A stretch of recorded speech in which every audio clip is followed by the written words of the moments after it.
என்ன மாமனாரே வந்துட்டு அமைதியா நிக்கிறீங்க? சக்தி, என்ன மன்னிச்சிரியா? உன்கிட்ட மன்னிப்பு கேட்கறதுக்கு கூட எனக்கு தகுதி இல்ல. என்ன மாமனாரே, நீ பண்ணினது என்ன சாதாரண தப்பா? உன்னை இப்படித்தான் மன்னிப்பு கேட்க சொன்னா? மன்னிப்பு கேட்கிற விதத்துல கேட்கணும் மாமனாரே, புரியுதா? சக்தி, என்ன மன்னிச்சிரியா? நான் உன்கிட்ட மன்னிப்பு கேட்கறதுக்கு கூட எனக்கு தகுதி இல்ல. என்னையா மறுபடியும் டிராமா போட ட்ரை பண்றியா? எங்களை பார்த்தா உனக்கு முட்டாள் மாதிரி இருக்கா? பிருந்தா, அந்த ஆள் சொல்றத கொஞ்சம் பொறுமையா கேளு. இவனே ஒரு கொலகாரன், இவன் சொல்றத நான் பொறுமையா கேட்கணுமா? யோ, இந்த நடிப்பெல்லாம் இங்க வேணாம். பிருந்தா, நீ கொஞ்சம் அமைதியா இரு. யோ, ஃபர்ஸ்ட் எழுந்துரு. நீ சொன்னது உண்மைதம்மா. நான் ஒரு குலகாரன் தான். சக்தியோட குடும்பத்தை அழிக்க பாவி பண்ணா. என் தங்கச்சி பசங்க அனாதையா வளர்றதுக்கு நான் தான் காரணம். நான் தான் காரணம். இந்த பாவி தான் காரணம். எனக்கு இருந்தது ஒரே ஒரு தங்கச்சி. நான் ஆசையா வளர்த்தேன். நாம என் வீட்டுல வேலை பார்த்த டிரைவரோட ஓடி போயிட்டார். அந்த கோபத்துலதான் அவங்க 2 பேரையுமே நானே பிளான் பண்ணி ஆக்சிடென்ட் பண்ணி கொலை பண்ண வச்சது நான் தான்மா. நான் தான். என்ன மன்னிச்சிரு சக்தி.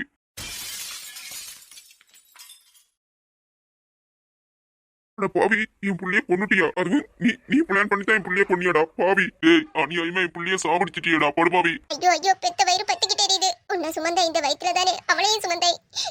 எப்படி என் புள்ளைய கொல்ல உனக்கு மனசு வந்துச்சு படுபாவி? தப்பு தான். யோ, நடிக்காதயா. இந்த நடிப்பெல்லாம் வேற எங்கேயாவது வச்சுக்கோ. இப்படி அநியாயமா என் அம்மா அப்பாவை கொன்னுட்டியே கொலகாரன். என் அண்ணா காலை பிடிக்கிறதுக்கோ அவன்கிட்ட மன்னிப்பு கேட்கறதுக்கோ உனக்கு எந்த அருகதையும் இல்ல. தயவு செய்து இங்க இருந்து ஓடி போயிரு. நீ இங்கேயே நின்று வச்சுக்கோ. நான் கொலகாரி ஆகிருவேன். தயவு செய்து போயிரியா. அண்ணா, நம்ம அம்மா அப்பாவை கொன்னதே இவன் தான். இவன் ஒரு கொலகாரன். அதான் எல்லா உண்மையும் அவனே ஒத்துக்கிட்டானே. இதுக்கப்புறம் ஏன்னா நீ அமைதியா நிக்கிற? இவனுக்கு உண்ட கையால தான் நீ தண்டனை கொடுக்கணும். ஏன்னா நீ தான் அதிகமா பாதிக்கப்பட்டிருக்க. ஆமாண்ண, இந்த ஆளையெல்லாம் சும்மா விடக்கூடாது. இவனுக்கு வலியனா என்னன்னு காட்டுனா. நம்ம அம்மா அப்பாவை கொண்டுட்டு எவ்வளவு தைரியமா சுத்திட்டு இருந்திருக்கு இந்த ஆள். அண்ணா குட்டி, இவனுக்கு சரியான தண்டனை நீ தான் வாங்கி கொடுக்கணும். யோ, நீ ஃப்ராட்னு எங்களுக்கு தெரியும். ஆனா இப்படி 2 உசுர கொண்டுட்டு நீ பாட்டுக்கு வழியா நடமாடிட்டு இருக்க பாவி. ஒரு உயிரோட மதிப்பு உனக்கு என்னன்னு தெரியுமாயா? டாக்டர்ஸா இருந்து ஒரு உயிரை காப்பாத்துறதுக்கு நாங்க எவ்வளவு போராடிட்டு இருக்கோம் உனக்கு தெரியுமா? ஆனா நீ சாதாரணமா 2 உசுர கொண்டுட்டு வழிய சுதந்திரமா நடமாட்டிட்டு இருந்திருக்க. உனக்கு எவ்வளவு தைரியம் இருக்கணும்? நீ எல்லாம் ஒரு மனுஷனையா? 2 கொலைய பண்ணிட்டு சுதந்திரமா வழியில சுத்திட்டு இருந்திருக்க. மச்சான், இந்த ஆள சும்மாவே விடக்கூடாது. என்ன மன்னிச்சிரு சக்தி. நான் பண்ணது பெரிய தப்பு தான். எனக்கு நீ என்ன தண்டனை பண்ணாலும் கொடு சக்தி, நான் ஏத்துக்கிறேன். நீ பண்ண பாவத்துக்கு கண்டிப்பா உனக்கு தண்டனை இருக்கியா? நீ கடைசி காலம் வரைக்கும் இனி ஆயுள் தண்டனை தான் உனக்கு. நீதான் என் அம்மா அப்பாவை கொலை பண்ணு எனக்கும் என் குட்டிமாக்கும் பிறந்தாக்கும் எப்போவோ தெரியும்யா. எல்லாரும் சொன்ன மாதிரி உனக்கு நான் தண்டனை கொடுக்க போறது இல்ல. ஏன்னா நான் உன்னை மன்னிச்சு விடுறேன். மச்சான், உனக்கு என்ன பைத்தியமாடா? இந்த ஆளு சும்மா விடுறதுக்காத்தானே இத்தனை நாளா நீ பொறுமையா காத்துட்டு இருந்த. ஓகே, இந்த ஆள் ஒரு பிசான். நீ மன்னிக்கிறது ரொம்ப தப்பு. இப்ப இந்த ஆளை நீ மன்னிச்சு விட்டியன்னு வச்சுக்கோ, இந்த ஆளு காலை கொத்தத்தான் பாக்கும். ஆமா பேராண்டி, இவனை நீ வேணா மன்னிச்சிருக்கலாம். ஆனா இவன் என் புள்ளைய கொன்னிருக்கான். இவனை நான் மன்னிக்கவே மாட்டேன். புறம்போக்கு பயிலே, இத்தனை வருஷமா என் புள்ளைய கொண்டுட்டு சுதந்திரமா நீ நடமாடிட்டு இருந்திருக்க. உன்னை எல்லாம் என் கையால கொண்டா தாண்டா ஆத்திரம் தீரும். ஆமாங்க, இனி இவன் எல்லாம் உசுரோட இருக்கவே வேணாங்க. அடபாவி, நம்ம பிள்ளையவே கொன்னுட்டானே. இவன் கூட பிறந்த சகோதரம் வந்து கொஞ்சம் கூட இவருக்கு இல்லாம என் பிள்ளைய கொன்னுட்டான் படுபாவி. டேய், யார் உன்னை மன்னிச்சாலும் நான் மன்னிக்கவே மாட்டேன்டா. உன்னை நான் சும்மா விட்டுருவேன்னு நினைச்சாத. 25 வருஷம் என் பிள்ளை இழந்து நான் அனுபவிச்ச வேதனையையும் வெளியையும் நீ அனுபவிக்கணும். உனக்கு என் கையால தாண்டா சாவு. இந்த உலகத்துல நான் இருந்து எதையும் சாதிக்க போறதில்ல. அதனால உன்னை கொண்டுட்டே ஜெயிலுக்கு போலாம். இந்த ஆளை எப்படி நான் உன்னால மன்னிக்க முடியுது? நம்ம அப்பா அம்மாவை கொண்டு இருக்கான். இவனை மன்னிக்கிறதுக்காக தானே நான் இவ்வளவு கஷ்டப்பட்டேன். எங்களுக்கு நீ அம்மா அப்பாவை இருந்திருக்கிறா. ஆனா உனக்கு நீ அனாதையா வளர்ந்ததுக்கு இந்த ஆள் தான் காரணம். இந்த ஆளை சும்மா விடாதண்ண.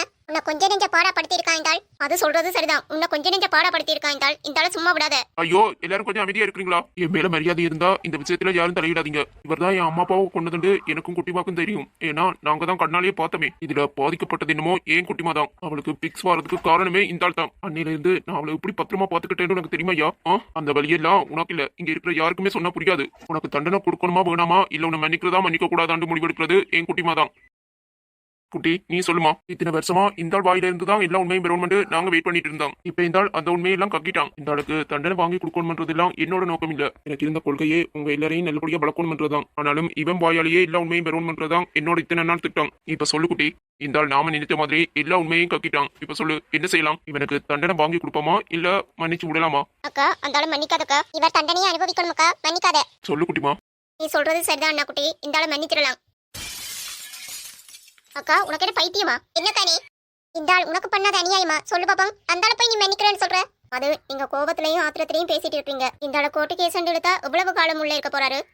மிஞ்சி போனா ஒரு 2 வருஷம் இல்ல 10 வருஷம். அதுக்குள்ளே இந்த ஆளோட ஆயுள் முடிஞ்சிடும். இப்ப எல்லாம் கோர்ட்டு கேஸ் எடுத்தா முன்ன மாதிரி இல்ல மது. ஈஸியா தப்பு பண்ணிட்டு உடனே வெளியே வரானுங்க. இந்த ஆளுக்கு சட்டப்படி தண்டனை கொடுக்கறத விட அண்ணா குட்டி எடுத்த மாதிரி இந்த ஆளை மன்னிச்சு விட்டுலாம். மன்னிப்பண்ட ஒரு ஆயுதம் இந்த ஆளை கொஞ்சம் கொஞ்சமா கொல்லும் மது. என்ன பொறுத்த வரைக்கும் இந்த ஆள் இந்த குடும்பத்துல இருக்கணும். எனக்கு பிறக்க போற குழந்தையோட முகத்தை இந்த ஆள் பார்க்கணும். என் குழந்தையோட முகத்தை அடிக்கடி இந்த ஆள் பார்க்கும்போது தான் இவருக்கு கூட பிறந்த தங்கச்சியோட ஞாபகம் வரணும். அந்த நிமிஷம் இவர் குற்ற உணர்ச்சியில துடிப்பாரு. அதே மாதிரி அண்ணா குட்டியும் பிருந்தாவும் சந்தோஷமா வாழ்றத பார்க்கும்போது அவருக்கு அவரோட பொண்டாட்டியோட ஞாபகம் வரணும். சந்தோஷமான வாழ்க்கையை தொலைச்சிட்டேமேண்டு அவர் கண்டிப்பா ஃபீல் பண்ணணும். அழகான கூட்டு குடும்பத்துல வாழ்ற வாழ்க்கை எப்படி இருக்குமெண்டு அந்த ஆள் தெரிஞ்சுக்கணும். இப்படி ஒரு அழகான கூட்டு குடும்பத்தை அழிச்சிட்டோமெண்டு இந்த ஆள் மனச்சாட்சியே இவரை கேள்வி கேட்கணும். அண்ணா குட்டி சொன்ன மாதிரி இந்த ஆளை மன்னிச்சிடலாம். ஒரு மன்னிப்பு 1000 தண்டனைக்கு சமம்.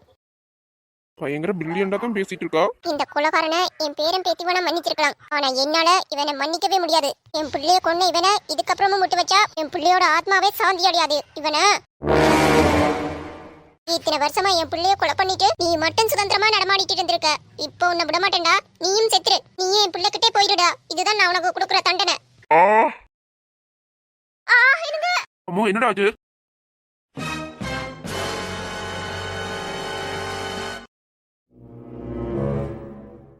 டாக்டர் என்னாச்சு? எல்லா டெஸ்டும் எடுத்துட்டீங்க தானே? ரிப்போர்ட் என்னாச்சு டாக்டர்? என்னோட பவியால குழந்தை பெற்றுக்கிற வாய்ப்பு இருக்கு தானே டாக்டர்? சொல்லுங்க டாக்டர்.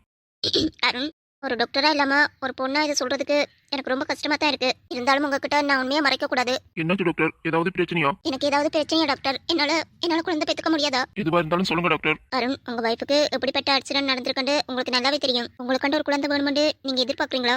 என்ன கேள்வி கேட்கறீங்க? யாருக்கா இருந்தாலும் அந்த ஆசை இருக்குன்னு தானே டாக்டர்? அவன் எதிர்பார்க்கறானோ இல்லையோ, நான் குழந்தைக்காக ரொம்ப எதிர்பார்க்கிறேன். அருணோட குழந்தைய 10 மாசம் என் வயித்துல சுமக்கணும் டாக்டர். அதுதான் நான் ரொம்ப எதிர்பார்த்துட்டு இருக்கேன். என்னோட கடைசி ஆசை கூட அதுதான். எனக்கு குழந்தையோட எதிர்பார்ப்பு இல்லையான்னு சொல்ல முடியாது டாக்டர். எனக்கும் ஆசை இருக்குதான். பட் குழந்தைன்றது நம்ம கையில மட்டும் இல்ல டாக்டர். அந்த கடவுளை நினைக்கணும். என் பவியால இப்போ குழந்தை பெற்றுக்க முடியலன்னா என்ன? ஒரு 2 வருஷம் 3 வருஷம் இல்ல 5-6 வருஷம் போனாலும் பரவாயில்ல. எங்களுக்கு கடவுள் எப்போ கொடுக்கணுமோ அப்போ கொடுக்கட்டும் டாக்டர். அது வரைக்கும் நாங்க வெயிட் பண்றோம். என் பவிக்கு எந்த பிரச்சனையும் இருக்கக்கூடாது டாக்டர். அதான் இப்ப எனக்கு வேணும். உங்களுக்கு எதுவும் பிரச்சனை இல்ல தானே? Arun, really sorry. நான் சொல்ல போற விஷயத்தை கேட்டு 2 பேரும் மனசு உடைஞ்சிராதீங்க. இப்ப மட்டும் இல்ல, எப்பவுமே நீங்க குழந்தைய எதிர்பார்க்காதீங்க. உங்க வைஃபால இனி எப்பவுமே குழந்தை பெற்றுக்க முடியாது அருண். டாக்டர், டாக்டர், நீங்க நீங்க என்ன சொல்றீங்க? இது என்னால ஏத்துக்கவே முடியல. பவி, ரிலாக்ஸ். அருண், அருண், அப்ப என்னால குழந்தைய பெத்துக்க முடியாதா? உனக்கு ஒரு வாரிசு என்னால கொடுக்க முடியாதாடா? அருண், இவங்க என்ன சொல்றாங்க? அப்ப என்னால குழந்தை பெத்துக்க முடியாதா? பவி, நீ ரிலாக்ஸ் ஆயிரு முதல். டாக்டர், நீங்க என்ன சொல்றீங்க? பவியோட ரிப்போர்ட்டை பார்க்கும்போதே எனக்கே ஷாக்கிங்கா தான் இருந்துச்சு. குழந்தை பெத்துக்க முடியாத அளவுக்கு கர்ப்பப்பைய ரொம்ப ஸ்ட்ராங்கா தடை செய்யிருக்காங்க. அவ்வளவு பிளான் பண்ணி இதெல்லாம் செய்தவங்க கர்ப்பப்பைய எடுக்காம விட்டுருக்காங்க. அதான் எனக்கு ஆச்சரியமா இருக்கு. நீங்க என்ன சொல்றீங்க? நீங்க என்னென்னமோ சொல்றீங்க. எனக்கு பயமா இருக்கு டாக்டர். நான் இதை நம்ப மாட்டேன். அருண், உன்னோட வேதனை எனக்கு புரியுது. அதுக்காக ரிப்போர்ட்டை போய் சொல்ல முடியாது அருண். நான் சொல்றதுல உனக்கு நம்பிக்கை இல்லைன்னா உன் வைஃபோட ரிப்போர்ட்டை ராயஸ் கிட்ட காட்டு. அவனே உனக்கு கிளியர் பண்ணி சொல்லுவான். சரியா? அப்படியெல்லாம் இல்ல டாக்டர். உங்க மேல எனக்கு நம்பிக்கை எல்லாம் இல்லாம இல்ல. ஆனா 2 பேருமே மனசை தேத்திக்கோங்க. எனக்கே ஒரு மாதிரி கஷ்டமா தான் இருக்கு. அருண், பவி இப்படி சொல்றேன்னு தப்பா எடுத்துக்காதீங்க. என்னால குழந்தை பெத்துக்க முடியலையேன்னு கவலைப்படுறதை விட இந்த உலகத்துல எத்தனையோ பிள்ளைகள் அம்மா அப்பா இல்லாம இருக்காங்க. அவங்களுக்கு ஒரு நல்ல தாய் தகப்பனா நீங்க ஏன் இருக்க கூடாது? நான் என்ன சொல்ல வரேன்னா, ஒரு குழந்தைய நீங்க தத்தெடுக்க கூடாது. நீங்க சொல்றது சரிதான் டாக்டர். ஆனாலும் என் அருணோட வாரிசை என் வயிற்றுல சுமக்க முடியாதே. அந்த கடவுள் எனக்கு மட்டும் ஏன் டாக்டர் இப்படி துன்பத்துக்கு மேல துன்பம் கொடுத்துட்டு இருக்காரு? என்னால என்னால என்னால குழந்தை பெத்துக்க முடியாததை ஏத்துக்க முடியல டாக்டர். உன்னோட வேதனை எனக்கு புரியுது பவி. ஒரு பொண்ணு முழுமை அடைகிறது அவ தாய்மை அடைகிறதுல தான். எல்லாருக்குமே அந்த பாக்கியம் கிடைக்கிறது இல்ல பவி. நீ சொன்னியே, நீ அதிர்ஷ்டம் இல்லாதவ, உனக்கு மட்டும் ஏன் இவ்வளவு கஷ்டத்தை கடவுள் கொடுக்குறான்னு. உனக்கு நடந்த கொடுமையை மீறி உன்னை அருண் கல்யாணம் பண்ணிருக்கான். அப்படி பார்த்தா நீ அதிர்ஷ்டசாலி தானே பவி.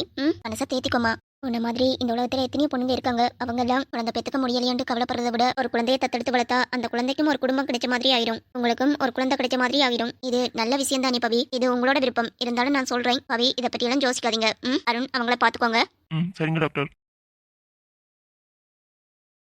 பவி, அருண், எனக்கு மட்டும் ஏன்டா அப்படி எல்லாம் நடக்குது? உன்னோட குழந்தைய என் வயித்துல சுமக்கவே முடியாதாடா? உனக்கு ஒரு குழந்தைய பெத்து தரணும்னு நான் ரொம்ப ஆசைப்பட்டேன் அருண். ஆனா அது என்னால முடியாதுடா. என்ன மன்னிச்சிரு அருண். நான் அப்பவே செத்து போயிருக்கணும். வாய மூடு பவி. குழந்தை மட்டும்தான் நம்மளோட வாழ்க்கையாடி. இங்க பாரு, அதை பற்றி எல்லாம் யோசிக்காத பவி. குழந்தை இல்லைன்னா நம்ம தத்தெடுத்து வளர்த்துக்கலாம். குழந்தை பெற்றுக்க முடியாததை நினைச்சு நீ ஃபீல் பண்ணாதடி. எனக்கு எல்லாத்தையும் விட நீ தான் முக்கியம். நீ தான் வேணும். அடாடி, உனக்கு இப்ப எப்படி வெளிக்குமெண்டு என்னால புரிஞ்சு கொள்ள முடியுதுடி. இருந்தாலும் நான் இருக்கேன் பவி. குழந்தை பெற்றுக்க முடியாததை நினைச்சு நீ ஃபீல் பண்ணாத ப்ளீஸ். எனக்கு நீ போதுண்டி. உன்னை தாண்டி எனக்கு எதுவும் தேவையில்லை பவி. நான் சாகும் வரைக்கும் நீ என் பக்கத்துல இருந்தாலே போதும் பவி. அதுவே எனக்கு போதும். நீ எனக்கு குழந்தை, நான் உனக்கு குழந்தை. அதை விட நம்ம வீட்டுக்கு ஒரு குட்டி பையன் வர போறான். அவனு நம்ம பையன் தானே பவி. பவி, நீ எதுக்கும் ஃபீல் பண்ணாத. அந்த கடவுள் சோதிக்கிறதுக்கு வேற யாருமே கிடைக்கலையா? என் அண்ணி தான் கிடைச்சாங்களா? அவங்க எவ்வளவு கஷ்டப்பட்டு இருக்காங்க.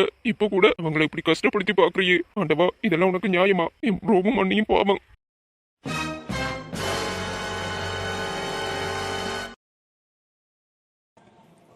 காஞ்சி பட்டு உன்னை நான் கொடுப்பேனே. ஓ காலமெல்லாம் உன்னை நான் சுமப்பேனே.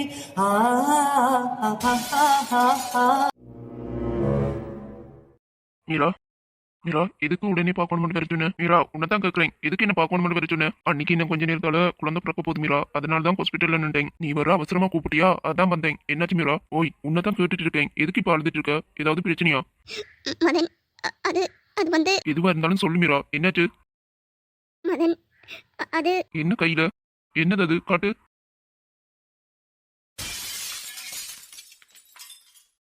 மீரா இது இது எப்படி உன் கையில?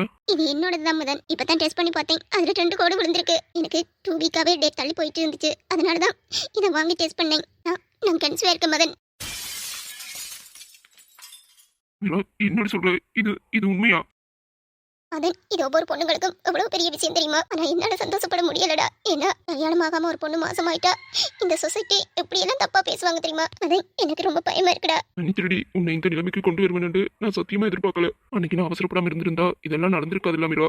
மதன், உன்னை மட்டும் குறை சொல்ல முடியாது, ஏன்னா இதுல எனக்கும் தான் பங்கு இருக்கு. என்ன மன்னிச்சிருடி, நானும் இப்படி ஆகுமென்று நினைக்கல. குழந்தை வேணுமென்று தவம் இருக்கிறவங்களுக்கு அந்த கடவுள் கொடுக்க மாட்டான், ஆனா நமக்கு வேண்டாமலே கிடைச்சிருக்கு மீரா. மதன், இப்ப என்ன பண்றது? பயமா இருக்குடா. இந்த விஷயம் அம்மாக்கும் அண்ணாவுக்கும் தெரிஞ்சது மானமே போயிடும் மதன். மீரா இதை பற்றி நினைச்சு ஃபீல் பண்ணாத, நான் இருக்கேன். உன்னை நான் விட்டுற மாட்டேன்டி, என்ன நம்பு. உன்னை நம்பாமலா இன்னைக்கு இந்த அளவுக்கு வந்திருக்கு? நான் என்னைக்குமே உன்னை மட்டும் தாண்டா முழுசா நம்புறேன். இங்க பாரு, தைரியமா இரு. அன்னைக்கு குழந்தை பிறக்கட்டும், இதை பற்றி நான் ராயஸ் கிட்ட பேசுறேன். மறுபடி என் பொண்டாட்டியா நான் அந்த வீட்டுக்கு மருமகளா கூட்டிட்டு போவேன். நீ தைரியமா இரு மீரா, நான் இருக்கேன். சரிடா. மீரா லவ் யூ டி. லவ் யூ டூடா மதன்.